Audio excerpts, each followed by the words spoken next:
तो अलग तो वो होता है ना जो किसी चीज़ का हिस्सा हो, वो एनडीए में थे कहाँ? बिहार में 1 साल बाद विधानसभा चुनाव होने वाला है और इसकी तैयारी अभी से शुरू हो गई है। सभी छोटी छोटी पार्टियां बड़ी पार्टियों के साथ साठगांठ कर रही है। एनडीए मजबूती से अपने आप को सामने रख रही है और एनडीए के जितने घटक दल है वो भी मजबूती से बीजेपी को पकड़े हुए हैं। लेकिन इन सब के बीच चिराग पासवान ने एक ऐलान किया और कहा कि पशुपति पारस की पार्टी कभी भी एनडीए का हिस्सा नहीं थी। इसका उदाहरण हमने बीते लोकसभा चुनाव में देख लिया। लोकसभा चुनाव में चिराग पासवान को 5 सीटें दी गई तो दूसरी तरफ पशुपति पारस को एक भी सीट नहीं दिया गया। इससे नाराज पशुपति पारस केंद्रीय मंत्री से इस्तीफा दे देते हैं और इसका परिणाम ये निकलकर सामने आता है कि चिराग को 5 लोकसभा सीट दी गई। चिराग जीते भी, केंद्र में मंत्री भी बन गए और अब झारखंड में भी उन्हें सीट दिया गया। इन सब के बीच चिराग पासवान जब आज पटना पहुंचे तो आज उन्होंने इस बात का ऐलान कर दिया और कहा कि पशुपति पारस कभी भी एनडीए का हिस्सा नहीं थे। लेकिन अब तक एनडीए की तरफ से इस बात का ऐलान नहीं किया गया है या फिर पशुपति पारस की पार्टी राष्ट्रीय लोजपा से भी इस बात की अब तक पुष्टि नहीं की गई। उन्होंने नहीं कहा है कि हम गठबंधन का हिस्सा नहीं है। लगातार पशुपति पारस यही कहते आ रहे हैं कि हम गठबंधन का हिस्सा हैं। भले ही हमें लोकसभा चुनाव में प्रायोरिटी पर नहीं रखा गया, लेकिन विधानसभा चुनाव में तो रखना ही पड़ेगा। हम सभी विधानसभा सीट पर तैयारी कर रहे हैं। बीजेपी के द्वारा जितनी सीटें हमें दी जाएगी उतने सीटों पर हम बेहतरीन तरीके से चुनाव लड़ेंगे। ये तमाम बातें लगातार पशुपति पारस कहते हैं।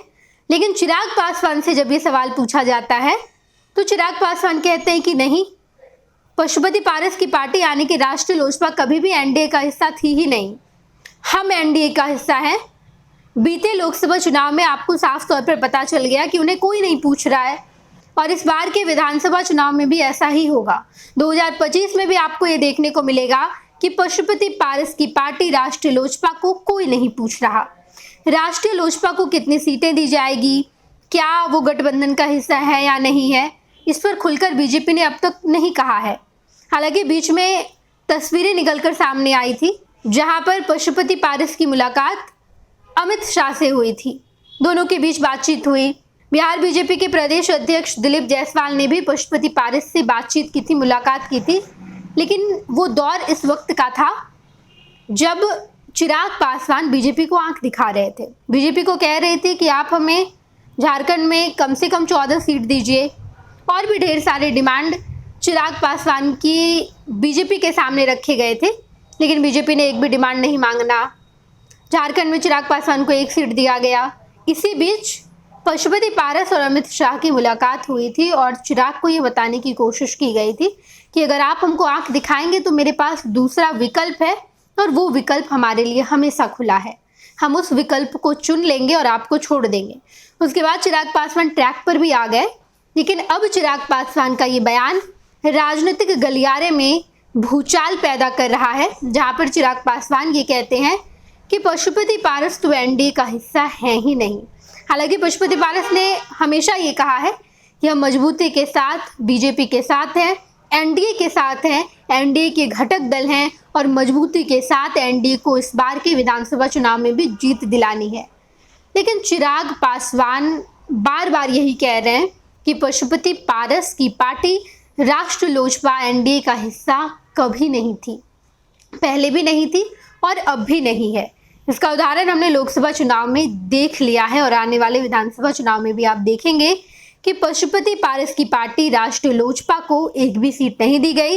एनडीए अपने घटक दल में पशुपति पारस की पार्टी राष्ट्रीय लोजपा को शामिल नहीं की है। ये बातें चिराग पासवान ने कही और इसके बाद अब राजनीतिक गलियारे में इसको लेकर खूब चर्चा हो रही है कि आखिर क्यों चिराग पासवान बार बार यही कह रहे हैं। चिराग पासवान से जो भी कुछ छीना गया था, चिराग पासवान एक एक करके सब कुछ अपने पास ला रहे हैं और अब चिराग पासवान का ये बड़ा ऐलान है जहां पर चिराग पासवान कह रहे हैं कि पशुपति पारस की पार्टी राष्ट्रीय लोजपा एनडीए का हिस्सा नहीं है। हालांकि लोकसभा चुनाव के दौरान पशुपति पारस ने महागठबंधन का भी दरवाजा खटखटाया था। उन्होंने कहा था कि हमें बीजेपी प्रायोरिटी पर नहीं रख रही है, हमें सीट नहीं दी है, एक भी सीट नहीं दिया गया उन्हें। लेकिन अब वो महागठबंधन में शामिल होना चाहते हैं, लेकिन महागठबंधन वालों ने भी पशुपति पारस को उतनी तवज्जो नहीं दी। और अब जब बिहार में ठीक 1 साल के बाद विधानसभा चुनाव है तो तैयारी जोरों शोरों से है। कल झारखंड में विधानसभा के लिए वोटिंग हुई, सेकेंड फेज की वोटिंग थी, अंतिम वोटिंग थी। 23 तारीख को रिजल्ट सामने आएंगे, लेकिन इससे पहले बिहार की राजनीति गरमाई हुई है, जहां पर चिराग पासवान का ये बयान कि पशुपति पारस की पार्टी राष्ट्रीय लोजपा एनडीए का हिस्सा नहीं है। बाकी इसको लेकर और भी जो खबरें आएगी हम आपको जरूर बताएंगे। आप देखते रहिएगा first Bihar Jharkhand. Panorama group, जो सोचता है वो करता है। ये लो मुंह मीठा करो, आज मैंने अपना जॉब छोड़ दिया, अब हम पूर्णिया वापस जाएंगे। जॉब छोड़ दिया है? मतलब ये घर कैसे चलेगा? हम करेंगे क्या? और माँ बाबूजी क्या बोलेंगे? इसलिए मैं एक और मिठाई का डब्बा लाया। अपने बिजनेस के लिए लोन अप्रूव हो गया। अरे लोन अप्रूव हो गया वो तो ठीक है, लेकिन पूर्णिया में हम रहेंगे कहाँ? अपना घर भी तो नहीं है वहाँ। इसलिए तो एक और मिठाई का डब्बा अलग से लाया हूँ। हमने पूर्णिया में घर ले लिया है, पूर्णिया के ई होम्स पैनोरमा में। पूर्णिया में पैनोरमा ग्रुप लेकर आए हैं ई होम्स पैनोरमा। बड़ा घर, आलीशान जिंदगी और अत्याधुनिक सुविधाओं के संग। अरे अब क्यों मुंह मीठा करवा रही हो? क्योंकि हम घर वापसी जो कर रहे हैं। घर वापसी की खुशी पूर्णिया में ई होम्स पैनोरमा के संग। ई homes panorama, luxurious lifestyle redefined. Bharatiya Janata party का सदस्य बनने के लिए 8800002024 पर मिस्ड कॉल करें। निवेदक भारतीय जनता पार्टी बिहार।